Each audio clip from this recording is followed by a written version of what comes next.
समानांतर श्रेणी या अर्थमेटिक प्रोग्रेशन या AP 2, 5, 8, 11 dot dot up to 50 terms 50 पदों तक और 3, 5, 7, 9 dot dot up to 60 terms 60 पदों तक में कितने पद समान हैं, ये प्रश्न है। अब आते हैं सॉल्यूशन या हल। फर्स्ट या प्रथम AP से 2, 5, 8, 11, 14, 17, 20 अप टू 50 टर्म्स 50 पदों तक और सेकंड या दूसरे AP से 3, 5, 7, 9, 11, 13, 15, 17 dot dot up to 60 terms 60 पदों तक।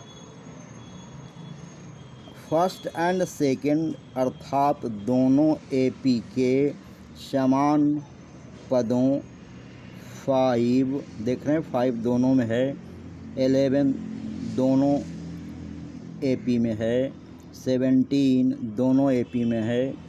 तो ऐसे पदों से बना AP 5, 11, 17 dot dot first AP का अंतिम या लास्ट टर्म या अंतिम पद या nवां पद TN equals A plus n-1 into D equals A का मान पहला AP में 2 है, देख रहे हैं पहला पद 2 है, और n का मान 50 पदों तक, मतलब n का मान 50, तो 50 - 1 इंटू D का मान हम जानते हैं कि AP के किसी पद में से ठीक उसके पहले वाले पद को घटाने पर सारबंतर या कॉमन डिफरेंस D प्राप्त होता है। अतः D इक्वल्स 11 - 8 या 8 - 5 या 5 - 2 equals 3 equals D। It means D equals 3 हुआ। तो देख रहे हैं 2 plus 50 - 1 into 3 equals 2 plus 50 - 1 equals 49 into 3 equals 2 plus 147 नोतिया 27 के 7 बाकी 2 4 12 2 14, तो 2 plus 147 equals 149। Now second AP का लास्ट टर्म या अंतिम पद या nवां पद TN equals A plus n-1 into D equals 3। Second AP का पहला पद 3 है और n का मान अप टू 60 टर्म तक है। इसका मतलब है कि n का मान 60 हो गया, -1 इंटू D सारबंतर या common difference 5 - 3 equals 7 - 5 equals 9 - 7 equals 2। ये 2 जो निकला कहीं से भी निकाल लेते हैं कोई पद और ठीक उसके पहले पद को घटा कर D का मान निकाल लेते हैं। D का मान यहाँ 2 आया है। Equals 3 plus 60 - 1 into 2 equals 3 plus 60 - 1 59 into 2 equals 3 plus 9 दूनी 18 की 8 बाकी 1 5 दूनी 10 की 11 3 प्लस 118 इक्वल्स 121। स्पष्ट है पहले AP का अंतिम पद 149 149 और दूसरे AP का अंतिम पद 121 121 है। दोनों AP में 121 तो कॉमन हो सकता है, किंतु 149 तो कॉमन होगा नहीं।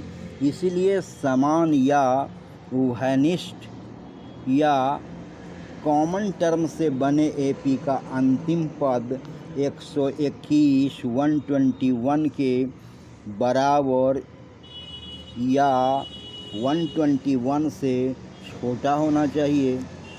इसीलिए समान पदों से बने एपी का अंतिम पद या लास्ट टर्म या एनवा पद Tn इज लेस देन और इक्वल टू 121 और a plus n-1 into d is less than और इक्वल टू 121।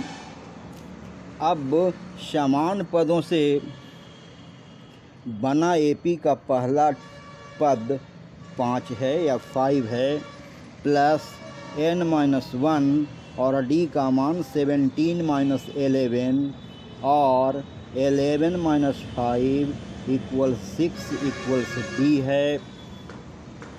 तो और 5 प्लस n-1 इंटू 6 d का मान 6 हो गया, इज लेस देन और इक्वल टू 121 और 5 प्लस 6 इंटू n 6n और 6 into -1 -6 5 plus 6n -6 is less than और इक्वल टू 121 और 6n -1 कैसे 5 और -6 5 - 6 इक्वल्स 1, तो 6n -1 इज लेस देन और इक्वल टू 121 और 6n is less than 121 plus 1, ये प्लस 1 कहाँ से आया, तो साइड चेंज करके हुआ, -1 जो था मैंने पहले में वो बाद वाला में आकर के -1 प्लस 1 हो गया है। और n इज लेस देन और इक्वल टू 122/6 और n इज लेस देन और इक्वल टू 20.333। n पदों की संख्या है, गिनती की संख्या है। गिनती कभी भी 1.25, 1.5 या 1.25 तो होता नहीं है। गिनती तो नेचुरल नंबर या प्राकृतिक संख्या से होती है। मतलब n 20.33 तो होगा नहीं, जब भी होगा तो इससे छोटी प्राकृतिक संख्या 20 होगा। और क्या 20 छोड़ और क्या होगा, सो n इक्वल्स 20 आंसर। धन्यवाद, thank all of you very much.